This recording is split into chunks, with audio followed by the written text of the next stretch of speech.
안녕하십니까 성도 여러분. 하나님의 은혜와 평강이 모든 영역에 풍성하기를 간절히 바랍니다. 결정하다에 있는 사이드는 무언가로부터 분리하기 위해 잘라내다 또는 치다라는 의미가 있다. 한 부분을 남겨놓고 나머지는 버린다는 뜻이다. 이 문장은 피트 데이비스가 쓴 전념이란 책 146쪽에 나오는 표현입니다. 지난 과에도 언급했지만 요한복음에 자주 등장하는 표적의 목적은 예수 그리스도의 구주성과 하나님 아들로서의 신성을 나타내 주는 데 있습니다. 이를 위해 요한은 예수님의 정체성이 확연히 드러나는 데이터나 기사들은 인용하면서도 그렇지 않은 요소들은 과감히 축소하거나 생략했습니다. 요한의 전념이 느껴지는 대목입니다. 이번 과에서는 가장 위대한 세 가지 표적, 오병이어로 5천 명을 먹이신 사건과 눈먼 자를 치유하신 기사, 그리고 7표적 가운데 마지막에 해당되며 최고의 표적이라고 하는 나사로의 부활 사건을 다루면서 예수님은 세상의 구주이시며 하나님이심을 다시 한번 깨닫게 될 것입니다. 제2과 신성한 증거들을 연구하겠습니다. 먼저 기억절을 읽겠습니다. 예수께서 이르시되 나는 부활이요 생명이니 나를 믿는 자는 죽어도 살겠고 무릇 살아서 나를 믿는 자는 영원히 죽지 아니하리니 이것을 내가 믿느냐. 이곳에 나를 믿는 자라는 구절이 두 번이나 반복되고 있는데요. 이것은 현재 분사형으로 계속 나를 믿는 자라는 뜻입니다. 이 기억절 안에는 원리, 예증, 결과라는 하나의 패턴이 숨어 있습니다. 원리에 해당되는 부분은 누구든지 살아서 예수를 믿는 자는 영원히 산다라고 하는 부분이고요. 예증은 나사로는 살아서 예수님을 믿었다라는 부분입니다. 그리고 결과에 해당되는 부분은 그러므로 나사로는 영원히 산다 혹은 살 것이다가 됩니다. 일요일 5천 명을 먹으심에 대해 살펴보겠습니다. 요한복음 6장에서는 출애굽과 유월절 전승에서 가장 두드러진 인물인 모세를 예수님의 사역과 평행 구조로 연결시키고 있습니다. 예를 들면 모세의 시내산 오름과 예수님의 산에 오르심, 이스라엘 백성들의 광야 시험과 빌립을 시험하심, 광야의 만나와 떡을 공급하심, 그리고 12지파와 12바구니입니다.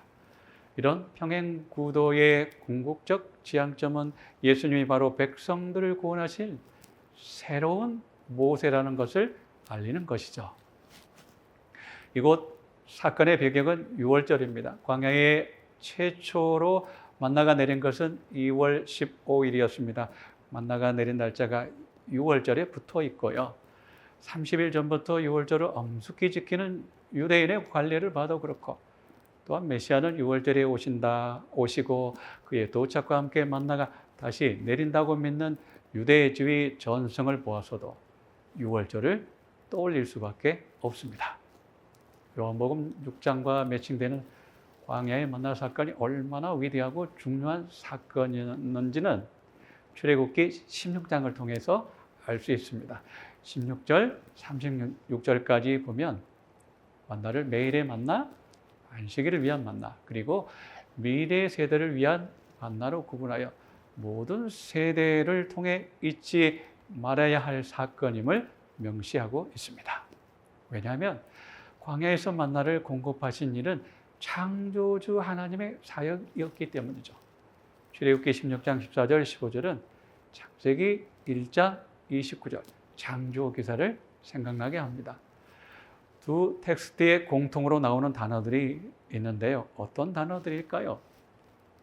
보라, 지면, 그리고 식물입니다. 이것을 통해 알 수 있는 것은 광야의 만나를 내리신 하나님과 요한복음 6장에서 떡으로 5천 명을 먹이신 주님은 바로 같은 분이라는 사실을 강조하는 것이죠. 그리고 오병이어 사건은 사복음서 모두가 기록하고 있습니다. 마태, 마가, 누가, 즉 공관복음과 요한복음은 이 사건을 대하는 관점과 해석에서 분명한 차이점을 보이고 있는데요. 어떤 부분에서 차이를 보고 있을까요? 어떤 부분일까요? 먼저 공간복음의 관점을 보겠습니다. 마태는 이 사건에서 예수님을 인도자, 치료자, 그리고 영적 필요에 응답하신 분으로 묘사했고, 마가는 동정과 그리스도의 사명을, 누가는 교제와 환대 그리고 치료를 부각시켰습니다.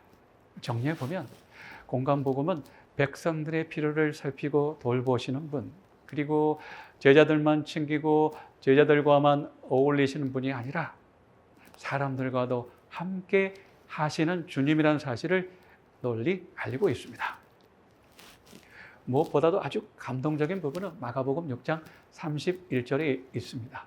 이르시되 너희는 따로 한적한 곳에 와서 잠깐 쉬어라 하시니 이는 오가는 사람이 많아 음식 먹을 겨를도 없습니다. 이 장면에서 알 수 있듯이 제자들과 예수님은 힘든 사역으로 인해 쉼이 필요했습니다. 피곤해서 쉴 곳을 찾아 이동하고 있는데 무리들이 밀려왔어요. 여러분이라면 어떻게 하시겠습니까? 휴가를 떠나고 있는데 도움을 청하는 곳이 있다면 어떻게 하시겠습니까? 이곳에 예수님과 제자들은 백성들의 필요를 알아채고 주저없이 도움을 제공합니다. 헤롯과 갈릴리 관원들이 각자 자기의 유익을 따라 자신들만의 휴가를 즐겼던 당대 분위기를 고려한다면 정말로 색다른 풍경이 아닐 수 없습니다. 예수님과 제자들은 세상의 흐름과는 너무 달랐습니다. 쉽지 않겠지만 우리도 그리 살고 싶지 않나요? 자, 그러면 공간복음과 달리 요한복음은 이 사건에서 무엇을 강조하고 있을까요? 요한복음 6장은 병자들에 대한 치료 활동을 생략해 버렸습니다. 그것은 예수님께서 한 일에 대한 보도에만 만족하지 않고 요한은 예수님의 정체, 그분이 누구이신지를 밝히는데 더 집중했다는 뜻입니다. 6장 14절, 15절을 보면 더욱 확실해집니다. 사람들은 예수님을 선지자로 여기거나 왕으로 삼으려 했습니다. 요한복음은 주님을 약속된 선지자요 왕으로 인식하고 있습니다. 오병이어 기사는 신적 계시와 신성을 증명하는 데 활용한 것이었죠. 예수께서 눈을 들어보신 것으로부터 이 사건이 시작됩니다. 예수님은 그냥 보시는 것이 아니라 깊은 관심을 갖고 살펴보셨음을 강조한 표현이죠. 6장 5절, 우리가 어디서 떡을 사서 이 사람들을 먹게 하겠느냐 빌립에게 물으셨습니다.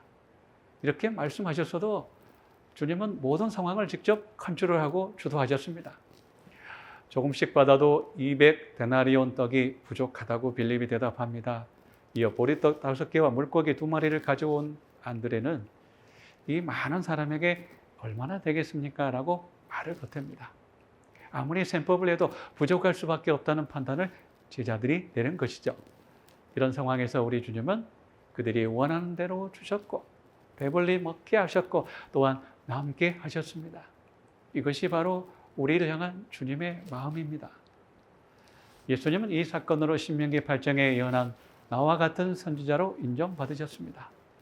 이곳에 쓰인 선지자는 단수형으로 쓰였으며 모세와 같은 선지자가 이스라엘에 나타내지 못했다는 신명기 34장의 말씀과 신약 사도행전의 베드로와 스데반의 주장, 그리고 요한복음 6장 4절 백성들이 직접 예수님을 세상에 오실 그 선지자라 말하였습니다. 이 말은 예수 안에서 장차 올 선지자에 관한 모세의 예언이 실현된 것으로 보았다는 뜻입니다. 도기 8장 28절, 12장 49절을 통해서 주님은 자신이 그 선지자이심을 암시하셨습니다. 구약에 약속된 오실 그 선지자는 예수 그리스도를 통해 성취된 것이죠. 다음은 올해일 소지 참으로 세상에 오실 그 선지자에 대해 알아보겠습니다. 이스라엘은 광야에서 필요한 양식을 얻기 위해서 광야를 횡단해 먼 길을 떠날 필요가 없었습니다. 왜냐하면 그들 가까이에 만나가 내렸기 때문이죠. 만나는 땅에서 생산된 것이 아니고 하늘에서 내린 하나님의 선물이었습니다. 만나를 준 것 또한 모세가 아니라 하나님이 주셨습니다. 과거 그들의 조상들은 만나를 먹었음에도 불구하고 죽었기에 만나가 참 양식이 되지 못했습니다. 그래서 예수님은 자신을 하늘에서 내려온 참떡으로 소개하셨습니다. 만나를 대체시키면서 내가 곧 생명의 떡이니라 하셨습니다.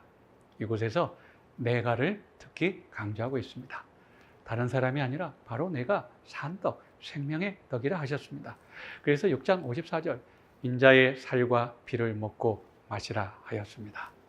이 말의 의미는 예수 그리스도를 우리 안에 모시는 행위며 예수님과 밀접한 관계를 통해서만이 생명을 얻을 수 있다는 뜻이 되는 겁니다. 특히 나는으로 시작하는 7말씀 에고 에이미 헬라어 용법에 대해서 알아보겠습니다. 나는이라는 표현은 예수 그리스도가 구원을 가져다 주는 유일한 분이시며 믿는 자에게 주시는 생명과도 관련된 표현입니다. 나는 생명의 떡이라와 같은 이 표현은 이곳부터 요한복음 15장에 걸쳐 7번 나오고 있는데요. 이것이 7말씀 중 첫 번째에 해당됩니다. 신학자 불트만은 나는, 즉 I am이란 표현은 하나님 이름을 사용할 때 썼던 유대교적 문형이라 말하면서도 소개, 자격, 동일시 그리고 인정 문구 등에 사용되었다라고 제시해 주었습니다. 그러나 요한복음의 연본과는 거리가 있어 보입니다. 결론부터 말하면 요한복음의 에고 에이미 나는 이다라는 용법은 구약에 언급된 스스로 있는 자, 즉 야훼를 지칭하는 절대적 용어입니다. I am 표현은 야훼의 본성, 유일성 그리고 그리스도 안에서 성취되는 미래의 구원 사역을 포함하고 있습니다. 예수께서 야훼이심을, 하나님이심을, 신성이심을 이런 용법을 통해 강조하였습니다. 다음은 화요일, 수요일 주제 눈먼자를 치유하심을 함께 묶어 연구하겠습니다. 요한복음 9장의 교훈을 7 주요 장면으로 나눌 수 있는데요. 보시는 바와 같이 매 섹션마다 서로 짝을 이루고 있습니다. 기사의 대부분에 소경이 등장하지만 주님께서 중심에 자리하고 계십니다. 요한복음 9장의 핵심 단어는 반복해서 나타나는 아나블레포라, 즉 보게 되다라는 동사입니다. 9장에서 예수님의 사역은 나면서부터 소경된 자를 보는 자로 회복시키셨습니다. 이곳 보게 되다라는 동사는 단순히 보는 것에 그치지 않고 위를 쳐다보는 자의 뜻도 있습니다. 예수님께서는 소경을 위를 쳐다보는 자로 만드셨습니다. 메시아 사명을 기록한 이사야 61장 1절 갇힌 자에게 노임이라는 구절을 70인역은 시력의 회복으로 번역해 보았습니다. 그리고 누가복음 4장 18절은 직접 눈먼 자에게 다시 보게 함이라라고 기록하였습니다. 주님의 사역을 열거하면서 빠뜨리지 않는 내용 중 하나가 눈을 뜨게 하는 표현이었습니다. 위를 쳐다보고 하나님을 찾게 하는 것이 주님의 사명이셨습니다. 요한복음 9장에서 구약의 예언이 성취된 것이죠. 9장 2절을 먼저 보겠습니다. 왜 이 사람은 나면서부터 눈먼 사람이 되었을까요? 이 사람의 죄입니까? 아니면 그 사람의 부모의 죄 때문입니까? 라고 제자들이 예수님께 묻습니다. 당시 유대인들은 모든 고통은 고통당하는 본인이나 그 부모의 어떤 잘못에 대한 형벌이라고 생각하고 있었기에 거기에 출생부터 죄 지을 수 있는 2가지 원인 또한 덧붙여 놓고 있었습니다. 첫째는 창세기 25장 22절 리브가 태중에서 에서와 야곱이 싸운 것처럼 이 사람은 태중에서 죄를 지어 소경이 되었다고 주장했습니다. 다른 하나는 신명기 출애굽기를 인용하면서 부모의 죄가 자식에게 유전되어서 소경으로 태어났다고 주장합니다. 이런 신학적 오류를 신봉하게 된 이면에는 질병의 죄에 대한 하나님의 독단적인 형벌이라 주장하는 사단의 영향이 스며 있었던 것이죠. 이런 생각에 대해 예수님은 소경으로 태어난 것은 죄의 결과가 아니라 하나님이 하시는 일을 나타나기 위한 원인으로 재해석해 주셨습니다. 결과를 원인으로 설명해 주신 우리 주님께서는 질병이 곧 큰 죄인이라고 여기며 살아가고 있던 많은 사람들의 고통의 짐을 내려놓게 하셨습니다. 이어서 진흙을 이겨 눈먼 자의 눈에 붙이고 1km 이상 떨어진 실로암에서 씻으라 명하셨습니다. 이곳 씻다라는 동사는 부정과거 시제로 주의 말씀이 떨어지자마자 그 자리를 떠나 실로암 못으로 갔다라는 표현입니다. 생각해 보시죠. 1km 이상의 거리를 마다하지 않고 곧장 움직인 눈먼 자의 믿음이 크게 보이지 않습니까? 카르소는 실로암 영화에서 예수님의 정체성이 번뜩이었다라고 말합니다. 그것은 실로암의 뜻, 보냄을 받은 연못에서 찾을 수 있는데요. 아버지 하나님께 보냄을 받은 자 예수께서 눈먼 자를 실로암에 보냈다 하는 부분입니다. 보냄을 받다라는 어휘가 핵심입니다. 베데스다 연못처럼 이곳 실로암 연못 기사도 치료 후 문제가 발생합니다. 산마이 학파의 논거로 예수님을 공격하죠. 하나님으로부터 온 모든 사람들은 안식일을 지킨다라는 대전제를 만들어 놓고 안식일을 반죽하고 침이 묻은 물질을 눈에 얹은 예수님의 행위를 그들은 보면서 예수님께서 안식일을 범했기 때문에 예수님은 결코 하나님으로부터 오신 분이 될 수 없다고 주장합니다. 주장하면서 오히려 예수님을 죄인이라고 공격한 것이죠. 이런 논쟁 중에 소경이 재판에 들어갑니다. 눈먼 자의 부모는 출교가 염려돼 아들의 문제에 말려들기를 꺼려하고 있죠. 유대인들은 성인식 바르미츠바를 마치면 법적인 책임을 가진 인격체가 되어 부모가 가졌던 법적, 관계적 책임들이 자녀에게로 옮겨집니다. 이런 배경에서 볼 때 당시 소경의 부모의 언행은 낯설지 않게 보이죠. 여기에서 소경의 부모가 두려워했던 당시의 출교에 대해 잠깐 살펴보겠습니다. 예수님을 그리스도로 믿을 경우 누구든지 출교 대상이 되었습니다. 유대인 출교에는 세 가지 유형이 있었는데 니딘, 케렘, 그리고 셈마다였습니다. 첫째는 니딘입니다. 이것은 수위가 제일 낮은 단계로 랍비의 가르침에 반항하거나 율법을 계속적으로 어길 때 적용되었습니다. 30일 동안 회당 예배 참석은 가능했으나 장문을 이용할 수도 가르칠 수도 없었고 대신에 슬픔의 옷을 입고 회개의 모습을 드러내 보여야 했습니다. 물론 30일이 지나면 규제에서 벗어나 원래의 위치로 회복될 수 있었습니다. 두 번째는 케렘입니다. 케렘은 이 니딘보다 조금 더 높은 단계로 중대 범죄나 고의로 율법을 어겼을 때 해당되었어요. 회당 접근이 불허되었고 다른 사람과의 만남이나 교제가 금지되는 처벌이었기에 회중 가운데 10명 이상의 동의가 필요했습니다. 셋째는 샴마다입니다. 랍비 지도나 또 율법에 끝까지 복종하지 않을 때 당하는 출교 유형입니다.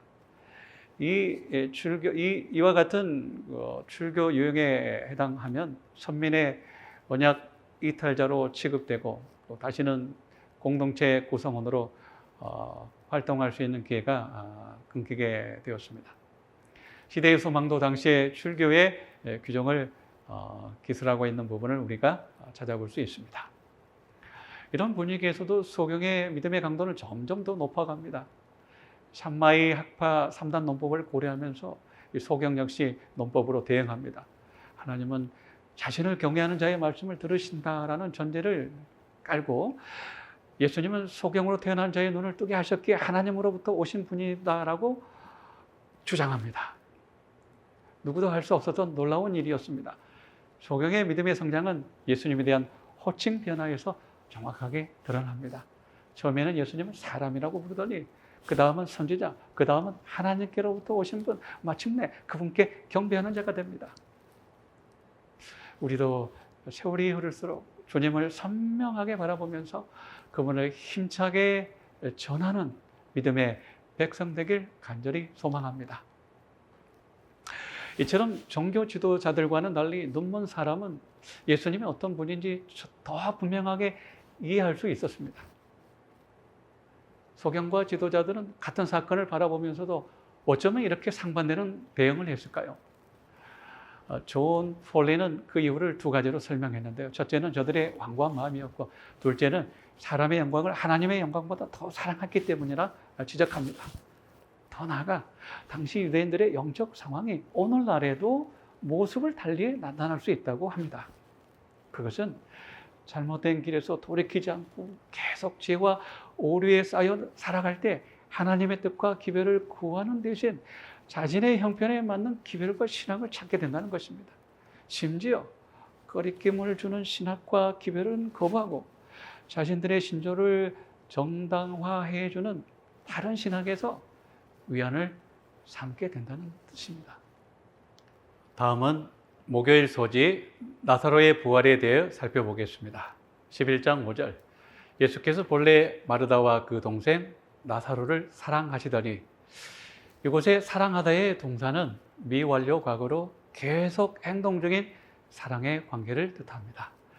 하나님을 지속적으로 사랑하고 믿는 사람도 병들어 죽을 수 있습니다. 또한 나사로의 부활 사건은 요한복음에만 기록되어 있습니다. 야이로의 딸이나 나인성 과부의 아들은 죽은 직후 바로 살아났지만 나사로는 무덤에 들어간 후에야 부활했습니다. 요한복음 11장 4절, 이 병은 죽을 병이 아니라 하나님의 영광을 위함이요 하나님의 아들이 이로 말미암아 영광을 받게 하려 함이라 하시더라. 이 표현은 요한복음 9장 그에게서 하나님이 하시는 일을 나타내고자 하심이라는 소경의 기사를 생각나게 합니다. 나사로의 부활 사건의 목적은 예수님과 아버지 하나님을 생명과 자비를 베푸는 능력의 하나님으로 소개하는 것이고, 또 하나는 주님의 고난과 죽음이 촉진되어 영광을 받게 되는데 그 영광으로 많은 사람들이 하나님을 믿게 하는 것이었습니다. 먼저 11장 기호를 보겠습니다. 나사로가 병들고 죽고 장사되고 그리고 마침내 부활합니다. 그런데 나사로는 아플 때도 죽고 묻힐 때도 그리고 다시 일어날 때도 한마디 하지 않습니다. 말했다는 기록이 아예 없습니다. 단지 무덤에 누워있다가 큰 소리로 부르신 예수님의 음성을 듣고 나왔다는 행동만을 보여주고 있죠. 이렇게 묘사된 나사로를 예수님의 친구요 제자라 부르고 있습니다. 요한복음 11장은 생명과 부활을 중심에 놓고 있죠. 생명의 근원이신 그분을 알고 믿는 것이 생명의 길이라 일러줍니다. 요한복음 11장 끝부분은 믿는 자와 믿지 않는 자의 반응을 아주 극명하게 보여주고 있습니다.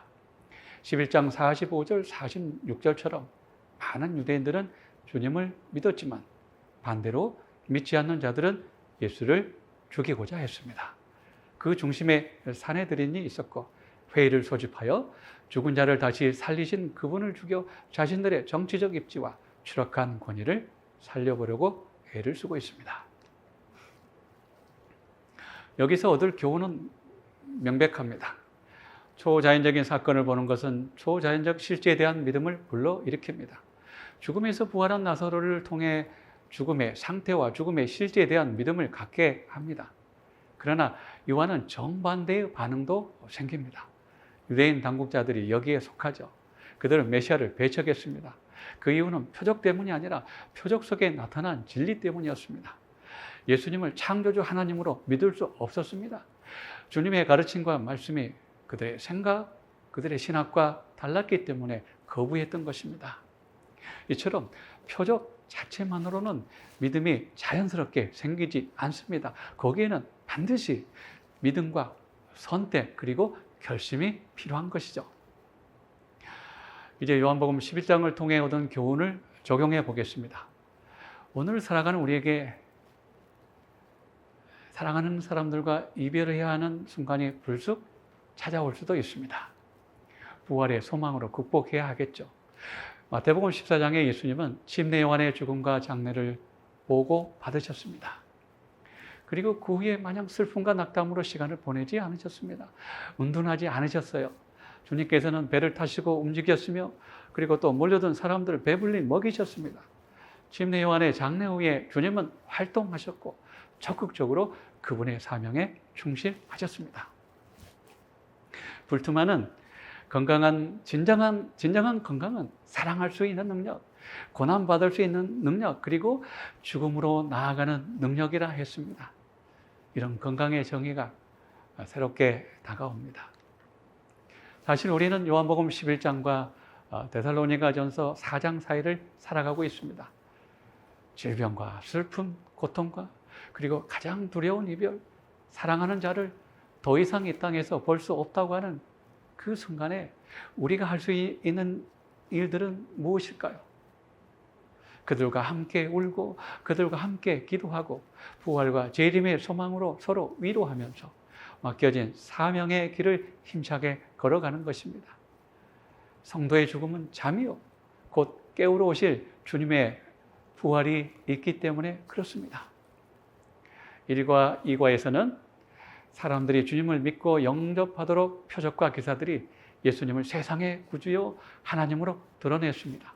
다음 과는 요한복음의 시작이며 요한복음 전체를 관통하는 서론을 다루게 되고, 이어서 예수님을 메시아로 선언하는 증언과 증인들에 대해서 연구하겠습니다. 감사합니다.